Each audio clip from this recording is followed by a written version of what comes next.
It's the Joel Shit Show featuring Joel Shit. Hi, and welcome to the Joel Shit Show. I'm your host, Joel Shit.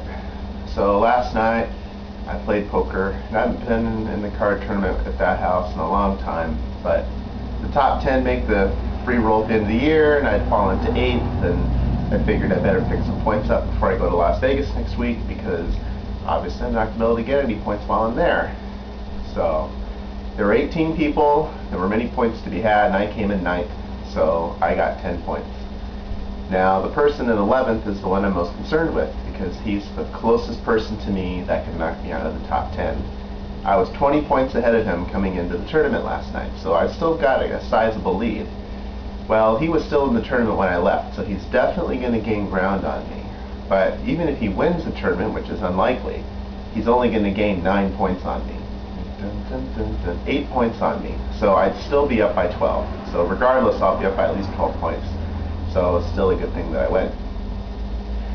So that was, I probably had the worst run of cards ever. And I know people always complain that they never get cards. But I mean, sometimes this complaint's legitimate.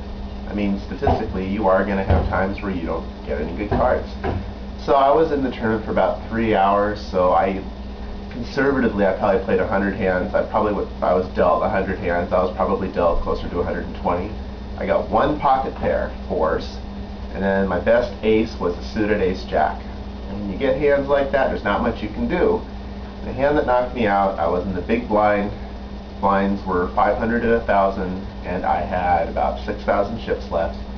And I was dealt the 6-2 suited, and I got to play it for free. And the flop gave me middle pair with the 6 and a backdoor flush draw. And there were 2 hearts. The only people in the hand were the small blind and the button. Small blind checked to me, and the button, I know, could have anything. This guy is just loose and aggressive. He has no idea what the hell he's doing. He either wins or comes in last place every time.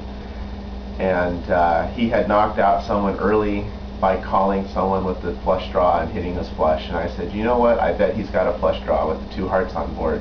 That's the only thing that he'd have, because there's a queen as the high card. If he had a queen, he either would have raised with a good kicker, or he would have folded with a bad kicker. Or he had like a suited queen. But you know, you gotta think of what's more likely to happen. So I went all in. So there's 3,000 in the pot. I had 5,600 left. I had 6,600 before I put the big blind in. I went all in. He called. Small blind folded. He had king 7 suited, so he had a flush draw.